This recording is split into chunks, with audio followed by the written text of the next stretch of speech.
শুটকি একটা মজার খাবার। এই খাবারটা পছন্দ করে না এমন কোনো মানুষ নেই, আমি কখনো দেখিনি। শুটকি মাছ কিন্তু সবাই খুব পছন্দ করে, আমারও কিন্তু খুব ভালো লাগে। আর আজকে রান্না করব আমার হাজবেন্ডের খুবই একটা পছন্দের শুটকি মাছ। আসসালামু আলাইকুম, আশা করি সবাই ভালো আছেন। আলহামদুলিল্লাহ আমিও ভালো আছি। কাছে দূরে যে যেখান থেকে আমার এই ভিডিওটা দেখছেন, ভালো লাগলে প্লিজ লাইক, কমেন্টস এবং সাবস্ক্রাইব করে পাশে থাকবেন। তো আজকে আমি রান্না করব মজার লইট্টে শুটকি মাছ। তো এই শুটকিটা আমার হাজবেন্ড খুবই পছন্দ করে। আমার কাছে কিন্তু অন্য অন্য শুটকি অনেক ভালো লাগে, কিন্তু আমার হাজবেন্ড এই শুটকিটা আর বাঁশপাতা শুটকিটা খুবই পছন্দ করে। তার মধ্যে কিন্তু এই লইট্টে শুটকিটা আমার হাজবেন্ডের খুবই পছন্দের। তো আজকে আমি আমার হাজবেন্ডের কথাই কিন্তু রান্না করতেছি। আমাকে সকালে বলতেছে যে শুটকি আজকে লইট্টে শুটকি রান্না করো, তো সেটাই করলাম। আর শুটকিগুলো কিন্তু আগে গরম পানি ভালোভাবে ফুটিয়ে এরপর কিন্তু শুটকিগুলো সিদ্ধ করে নিয়েছি, ভালোভাবে ধুয়ে নিয়েছি। তো সিদ্ধ এইভাবে করে নেবেন যে গরম পানি করে এরপর কিন্তু শুটকিটা দিয়ে 2-3 মিনিট কিন্তু পানিটা ফুটতে দিবেন। এরপর কিন্তু সেই শুটকিটা আবার ঠান্ডা পানি দিয়ে ভালোভাবে ধুয়ে নেবেন। তো আমি সেভাবেই করি। তো ভালোভাবে কিন্তু শুটকিগুলো আমি ধুয়ে নিয়েছি। এরপর কিন্তু তেলের সাথে কিছু পেঁয়াজ কুচি আর রসুন কুচি কিন্তু তেলে ভেজে নিয়েছি। আর বেশি ভাজার দরকার নেই, যখন পেঁয়াজ আর রসুনের কাঁচা ভাবটা চলে যাবে তখনই কিন্তু এর মাঝে আমি মশলাগুলো দিয়ে দিব। আর শুটকি রান্নার ক্ষেত্রে কিন্তু আমি হলুদ মরিচটাই দিই, আর অন্য কোনো মশলা দেই না।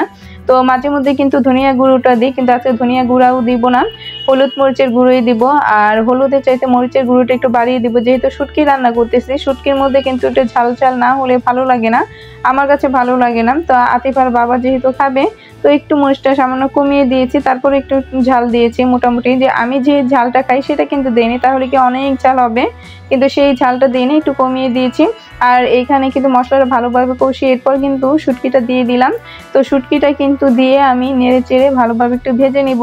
তো ভাজা হয়ে গেলে এরপর কিন্তু আমি এর মাঝে কিন্তু পানি দিয়ে দিব পরিমাণ মতো। আর এই পানিটা কিন্তু সম্পূর্ণ শুকিয়ে যাবে। আর শুটকিটা কিন্তু যখন একদম সম্পূর্ণ পানিটা শুকিয়ে যাবে তখন কিন্তু একদম শুটকিটাও হয়ে যাবে। এর মাঝে কিন্তু আবার কিছু কাঁচামরিচ দিয়ে দিবে। এই যে পরিমাণ মতো আমি পানি দিয়ে দিয়েছি, এই পানিটা সম্পূর্ণ শুকিয়ে যাবে। আর এই শুটকি মাছটা কিন্তু আমার হাজবেন্ড খুবই পছন্দ করে, তা আমারও কিন্তু ভালো লাগে। শুটকি পছন্দ করে না এমন কোনো মানুষ নেই, তার মধ্যে কিন্তু এই লইট্টে শুটকিটা অনেক পছন্দ করে আমার হাজবেন্ড, আমার কাছেও ভালো লাগে। তা আতিফাও কিন্তু খুব মজা করে খায়। আর এই শুটকিটা কিন্তু অনেকভাবে রান্না করা যায়, ভর্তা করা যায়।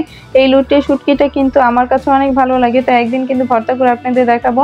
এটা কিন্তু ভর্তাটা অনেক ভালো লাগে। কিন্তু আমার হাজবেন্ড যে এই শুটকি যেইভাবে রান্না করুক না কেন, আমার হাজবেন্ড কিন্তু এই যে ভুনা করতেছে আমি এইভাবে, তো এইটাই কিন্তু অনেক পছন্দ করে।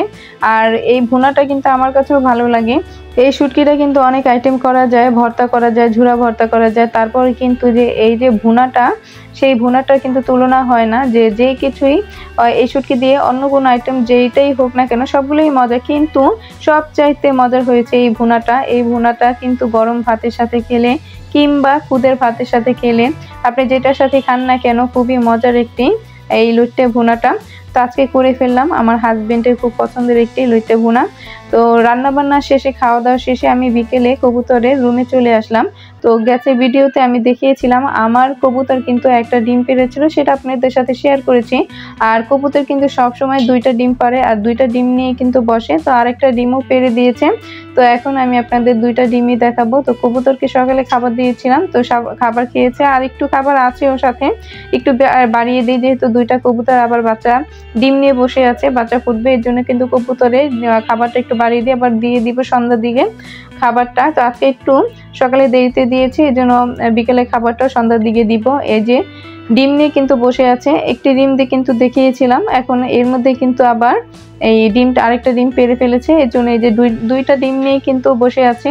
তো কবুতর কিন্তু অনেক সময় 18 দিনও কিন্তু বাচ্চা হয়, আবার 20-21 দিনও কিন্তু সময় লাগে, এর মধ্যে কিন্তু বাচ্চাটা হয়, তো ফুটে বের হয়। তো সবাই দোয়া করবেন যেন আমার এই কবুতরের ডিমটা ভালোভাবে সুন্দরভাবে একদম বাচ্চা ফুটে বের হয়। তো এই যে 2টা ডিম নিয়ে বসে আছে। তো নিচে কিন্তু আমি আবার কাঠের গুঁড়া দিয়েছিলাম। তো আমি কিভাবে কিন্তু যে গত ভিডিওতে কিন্তু আমি দেখিয়েছিলাম যে ডিমের নিচে কিন্তু কাঠের গুঁড়োটা দিয়েছি।